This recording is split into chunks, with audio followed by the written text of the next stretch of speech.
जी यहाँ पर claim KIA है कि यहाँ पर 48 लोग रहते हैं। क्या आपको लगता है कि मतलब यहाँ पर 38 लोग रहते हैं? नहीं 30 लोग कैसे रहते हैं? ये लगे 9 बाय 9 रूम है, 30 लोग 2 आदमी रहने के मुश्किल है, एक फैमिली रहने के मुश्किल है. 88 में एक सर पे क्या दांडी पोडाचे का मग इकडे हात तोडून पण वरती अजून बंगला बनायचे. पण मग दुर्गप्पाजी इथे इलेक्शन कमिशनने त्यांच्या लिस्ट मध्ये लिहिलंय की हे इथे 38 लोक राहतात. नाही लिहिलेलं माणसं आम्हाला माहित नाही, लिहिलेलं नाही, आम्ही पडलेलं नाही. काय पण लिहतो मराठीमध्ये, आम्ही अनाडी आहे. पण मग लिस्ट दुरुस्त करायला पाहिजे. आहे कुठे ते दाखवलं पाहिजे ना. लिस्ट आहे ना ते दाखवलं पाहिजे ना. इकडे कुठे लिस्ट आहे, एवढा माणसा कुठे आहे म्हणून ते दाखवलं पाहिजे ना. हा लिस्ट तुम्ही बोला तुम्हाला बरोबर आहे, इकडे दाखवलं पाहिजे ना. लिस्ट 28 माणसं राहता कसा, पण ते 38 लोक जाऊन वोटिंग पण करतात. टाकणार कसा टाकायला देणार माणसं पण तिकडे चेक करणार. तिकडे आधार कार्ड पाहिजे, प्रूफ पाहिजे, ते पहिले जुना तो फोड पाहिजे, ते सर्व करून ते मॅडम लोक सर्व तो चेक करून ते वोट करून देणार. मला बोलतात 10 वार विचार कर, तुम्ही कुठले आहे, तुझं नाव काय. मग दुर्गाप्पा मॅडम चिन्नांकापळ बोलतो, आडनाव बोलतो.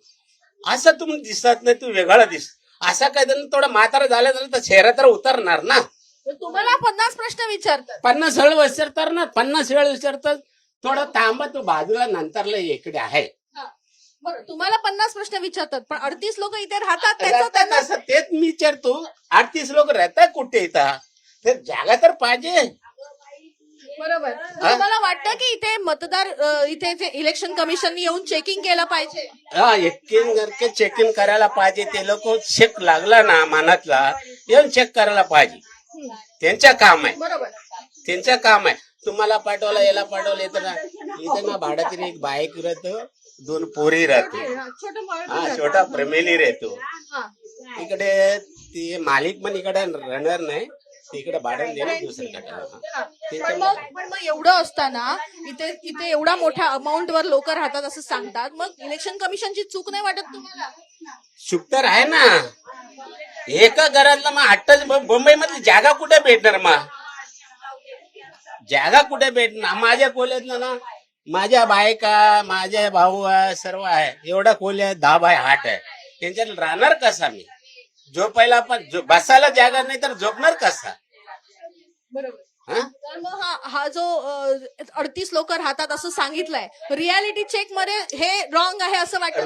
रोंग आहे. ते येऊन चेक करायला पाहिजे. अजून पोलीस आहे, काय कमिशनर आहे, येऊन बघायला पाहिजे. हे चुकी आहे, तुम्हाला राहायला जागा नाही, आम्ही द्यायला पाहिजे तुम्हाला. एवढा माणसा कसा राहतो त्याला कळायला पाहिजे ना. त्याला कळायला पाहिजे तुम्ही एवढा कुटुंब कसं राहतं. आम्ही देतो ना, तुम्ही गरीब माणसं आहे, तुम्हाला एक खोली देतो कुठे पण, त्याला कळायला पाहिजे ना. पण मग लिस्ट मध्ये ही जी लिस्ट आहे ही रॉंग लिस्ट आहे. मध्ये आहे ना, एवढा माणसं आहे, लिस्ट घेऊन यायचे, इकडे चेक करायचे.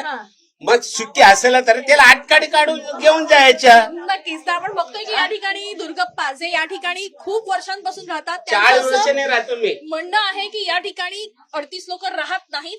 आणि जर इलेक्शन कमिशनला असं वाटत असेल की या ठिकाणी 38 लोक राहतात, तर त्यांनी यादी घेऊन यावं, या ठिकाणी चेक करावं, आणि जर चुकीचे लोक असतील तर त्यांना अटक करावी किंवा त्यांना ताब्यात घ्यावं आणि त्यांच्यावर कारवाई करावी, अशी मागणी या ठिकाणी करण्यात आली आहे. कॅमेरापासून गणेश वैदेही काणेकर, साम टीव्ही न्यूज, मुंबई.